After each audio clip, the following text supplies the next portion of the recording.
Before I delve into today's episode, I must provide a cautionary note. The following story may evoke distress, particularly for those with a fear of flying. I understand that air travel can be a source of anxiety for many, and the narrative we are about to share delves into themes that might exacerbate such concerns. I encourage you to prioritise your well-being and consider skipping this episode if you anticipate it might trigger some discomfort. Remember, your mental health is paramount, and I want your listening experience to be both enjoyable and safe. Fasten your seatbelt and get ready for the red eye. Each week, we'll be immersing you in a world of adventure, from thrilling dramas to side-splitting humour and life-altering moments. Welcome aboard the Red Eye.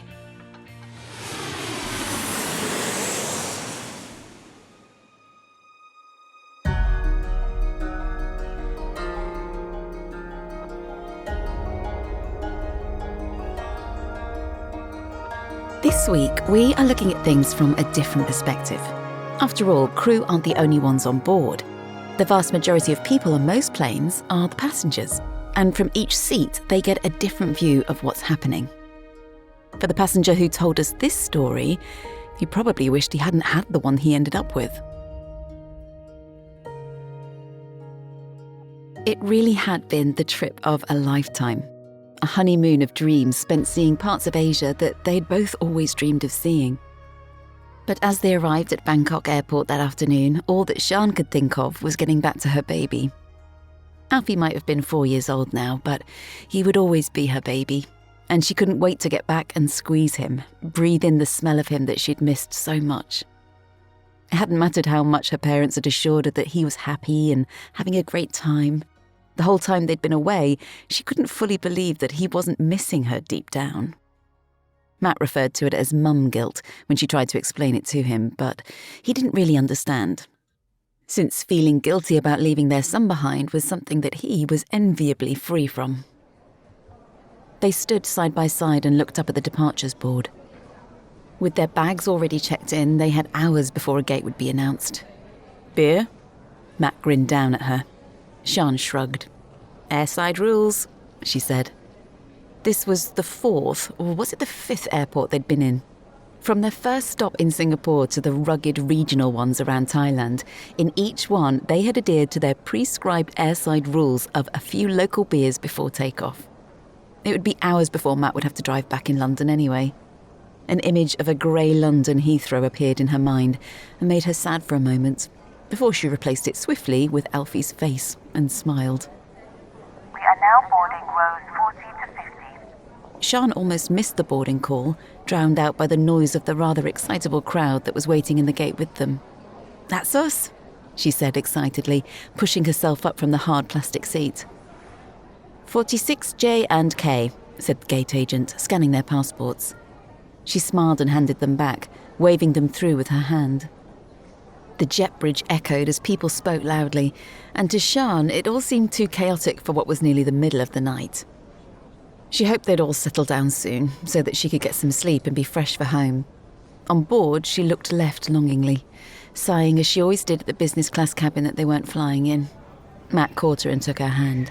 "One day," he said, as he always did, squeezing it as he led her past the stairwell and turned right into the economy cabin. "This is okay," he said cheerfully when they got to their seats. Sian nodded. Yes, it was close to the front and seemed perfectly okay, in fact. Perhaps having taken that tiny aircraft from Koh Samui had been the wake-up call she had needed to stop yearning for that first-class seat. Realised that this wasn't so bad after all. "Which seat do you want?" "You take the window," Sian smiled, knowing that the engineer in him loved to watch the big engines do their thing, and that if he was leaning against the window, well, then she could lean against him. The cabin was dark, and Matt peered out of the window, watching the lights of the taxiway pass underneath him. The whole of the 747's wings stretched out just behind him, and he couldn't help but think how he must have the best view of anyone on board at that very moment. He smiled, watching every movement as they turned onto the runway, lining up and reaching the part that he had loved ever since his first flight as a child.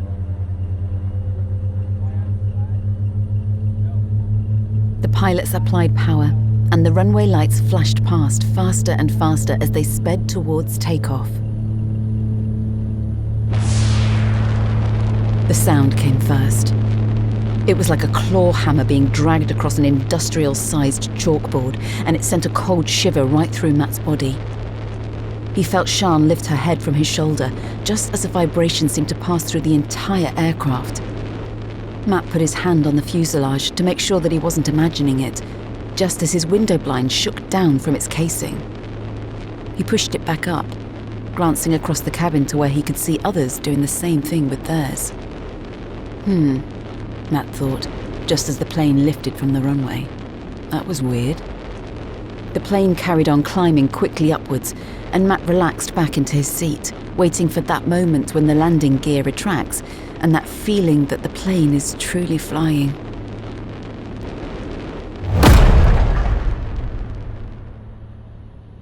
The explosion was so loud that Matt was sure his heart stopped for a moment. A bright orange flash sliced across the dark cabin, lighting everything up with its candle-like glow. Matt felt Sian's hand grip his knee, and he covered it with his. The plane banked hard to the left.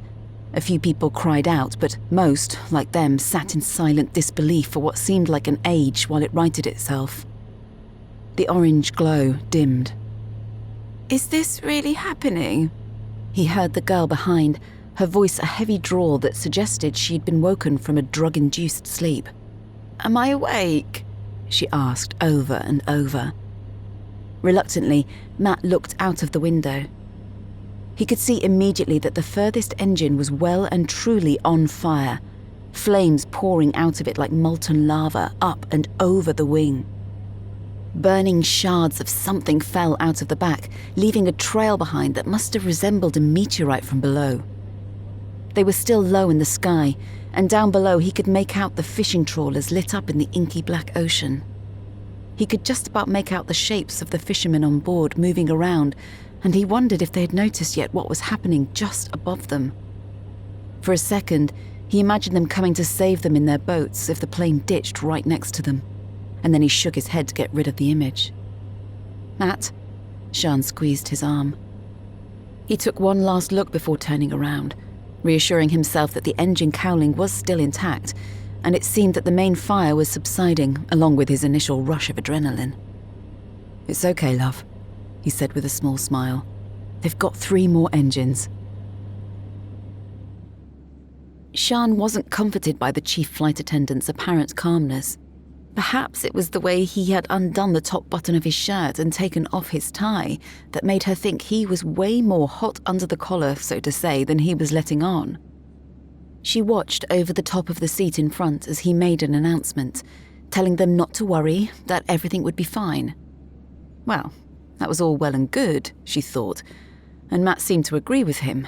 But Matt was always calm. He never panicked about anything. No, she would really like to hear it from the captain himself, if she were honest, from the person who really knew what the heck was happening. She concentrated hard on her breathing, taking in long, deep breaths, wishing that Matt would just close the goddamn window so that she could just sit here and pretend that all of the engines were running perfectly okay. And as for the dumb girl behind her who would try to knock herself out with sleeping tablets, if she asked one more time whether this was really happening, well, then she couldn't be held responsible for her actions. Ladies and gentlemen, The captain's Australian accent cut through the heavy atmosphere in the cabin. if I could just have your attention. Firstly, my apologies for only just addressing you. I'm sure you can imagine that we've been quite busy up here, given the situation. He paused. So, we do seem to have had an episode of extreme heat and vibration in our number 4 engine. Sian raised her eyebrows and shot a look at Matt. Extreme heat and vibration, she thought. Was that aviation speak for a raging fire and massive explosion? You'll be pleased to hear that the engine systems have done their job of controlling that, and that we have 3 others that are working completely fine. Unfortunately though, and I'm sure this won't come as a surprise, we will need to return back to Bangkok. He said, and Sian's heart sank. Another day away from Alfie. But He continued. before we can do that, we need to follow procedures for jettisoning or dumping fuel so that we're light enough to land. This might take half an hour or so, and then we'll be heading back. I do appreciate this might be quite a shock to most of you, so please, if it is something you'd like to do feel free to use your phones to call loved ones if you need to. We'll just ask you to switch them off again just before landing. In the meantime, I know that my crew will be looking after you and trying to alleviate your fears. Please do listen to their instructions and try to remain calm. I'll be back in touch soon. Sian was sure he had just said it to be nice, but the fact that he had just told them to call their loved ones had sent a lump the size of a cricket ball to her throat. Her eyes stung as she called her parents' number. "Mum," she said when she heard her mother's voice, hearing the tremble in her own voice as she spoke. "Mum, don't panic, but..." Sian bit the skin on her lip as she tried to think of the words. Her mum put her on speaker so that her dad could hear her too. Next to her, Matt sat silently, just watching out of the window. Sian repeated to them what the captain had said, holding back on what they had actually seen and heard, on how terrified she actually felt. "It will all be fine," her dad said firmly. "Do you hear me?" Sian nodded. She didn't want them to know that she was crying, but she knew that they probably did. "Sian, are you there?" "Yes," she said, sucking in a breath. She forced a smile and wiped her face. "Yes, Dad." "Call us back as soon as you land," he said. "I'll hand you back over to your mother. I love you." "I love you too, Dad." She could just picture him now, taking off to the garage to plant some tomatoes or something. Anything to keep himself busy until she could call and say they had landed safely. She knew that he worried deep down, but he was never one to show it. "Sian," her mother said with a forced brightness, "do you want to talk to Alfie?" Matt could feel Sian's body shaking as she sobbed into his shoulder. He had chosen not to make that call to his parents for exactly this reason. What was the point in worrying them or adding more stress and upset to this already bad situation? He had his arm around her as he stared out at the window, not taking his eye off the engine. He knew they had 3 more to keep them flying, but every time he noticed another small, burning chunk fly out of the back of the stricken engine, he also knew that it would only take one piece damaging the fuel tank for the situation to become infinitely worse. Or what if the damaged wing snapped off at the point where he could see the scorch marks scored into the surface? What then? Every second seemed to take a minute, and every minute was an hour as they circled, still low over the ocean. Cabin crew, take your seats. He heard the click of the seatbelt on the jump seat a few rows up. He knew that he was gripping the seat arm hard, his body petrified while his head felt somehow calm. The descent was quick, and soon the runway lights of an hour ago came up to meet them. As they hit the tarmac, they whizzed past all of the fire trucks and ambulances that waited with their lights flashing, waiting for them, just in case. He watched the wing as the different flaps raised and lowered, watched the engine that had fallen dark and silent now. They glided, almost undetectably onto the tarmac, and came softly to a halt. To anyone who couldn't see what Matt could see, only the overpowering smell of engine fuel would have reminded them that they had just been in an emergency. There was silence in the cabin, just for a moment. All 309 passengers and crew holding their breath. Until nothing happened, and a collective sigh of relief rose from the seats. What happened next was a curious series of events. Firstly, while understandably desperate to get off, the passengers were held on the aircraft for some 20 minutes or more. Alarmed by the smell of fuel in the cabin, some of the passengers demanded to be let off, but to no avail. While we presume here that all danger had passed and that the emergency services had deemed this okay, to the untrained passengers, it's understandable that they were concerned and just wanted to get off as quickly as possible. To our donors' surprise, when they eventually disembarked, they found at the bottom of the steps, in the middle of the runway, a security screening area had been erected. So, before they got on the bus that was waiting to take the bewildered passengers back to the terminal, they each lined up to have themselves and their baggage scanned. The passengers speculated amongst themselves as to whether they had suspected a bomb, or sabotage perhaps. But if anyone actually knows why this could be, please feel free to message in. We'd love to know why they might actually do this. Matt looked back as they boarded the bus. The plane sat forlornly behind them, and he looked along at the 4 huge engines. The fans that filled 3 of them notably missing from the cowling of the one at the end, outside of his window. In its place, nothing. Just a dark, empty hole. "If they don't decommission that plane, they will definitely have to decommission that seat," he said to Sian, trying to find some humour that had been missing during the entire situation. She rolled her eyes. The buses drove slowly back to the terminal building and dropped them at the door. Matt and Sian followed the rest of their group, walking closely behind someone in the airline's uniform. The airport was still busy, and it felt surreal that no one they passed knew what had just happened to them. The people sat in the bar having drinks, the parents and children, the backpackers all patiently waiting for their flights, oblivious to what had just happened to them. They followed the agent to the baggage hall where they waited patiently for their bags, and then out to the front of the terminal where they were ushered onto another bus and taken to a nearby hotel. Exhausted, the pair fell into bed. Matt grunted, picking up the phone and slamming it back down again. The clock said 7 a.m. and they hadn't even got here till 3, so no one could possibly need them yet. It rang again. "Hello? Hello, Mr. Thomas. Sorry to disturb you, but we need you in the lobby for 8 o'clock if you wish to fly back to London today." Matt pushed up on his elbow. "Okay, thank you," he said, hanging up and turning over to wake Sian. Their bags still sat by the door where they had left them, only their toothbrushes unpacked. Back in the airport, they followed the agent sleepily and rechecked their bags. "Gate 20, said the lady, giving them their boarding cards. Sian held his hand as they went the same way they had done the night before, through security and into the departure lounge. "Airside rules?" He tipped his head at the bar as they passed it. "Airside rules," Sian smiled back. Sat with 2 large Bloody Marys to quell their nerves, the pair watched, along with a few others from their flight, as the BBC World News played on the TV screen in the bar. Flight QF1 was forced to return to Bangkok Airport last night due to minor vibrations in the wing, said the newsreader. Matt shook his head in disbelief.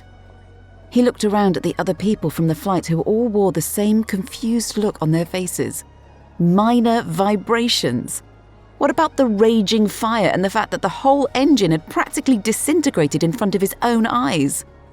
In a world where the media so loved to elaborate, it seemed that their story was being very much underplayed.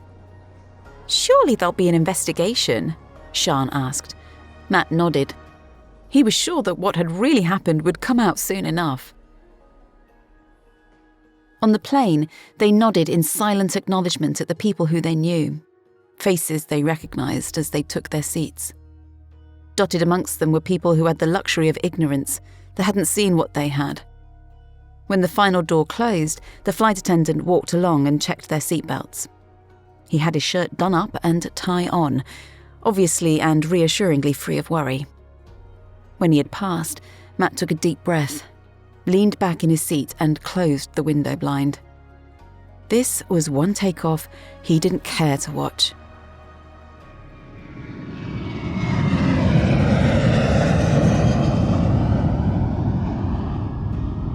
Things could have been very different for Matt and Sian, and we would like here to take a moment to acknowledge the poor people who haven't been so lucky in so many other incidents. In Matt's own words, their son wouldn't have remembered them now had the unthinkable happened, and to us, that really hit home.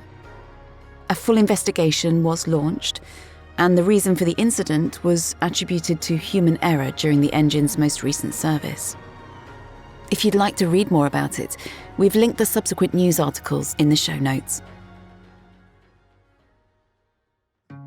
The Red Eye podcast is produced and narrated by me, Ali Murphy. These stories are based on true events, but certain details, characters, and timelines have been altered to protect the innocent. Visit our website, theredeyepod.com, to subscribe to our newsletter and to find out details on how you can contribute your story for us to turn into an episode. If you enjoyed listening to our stories, please like, subscribe, and review. Thank you.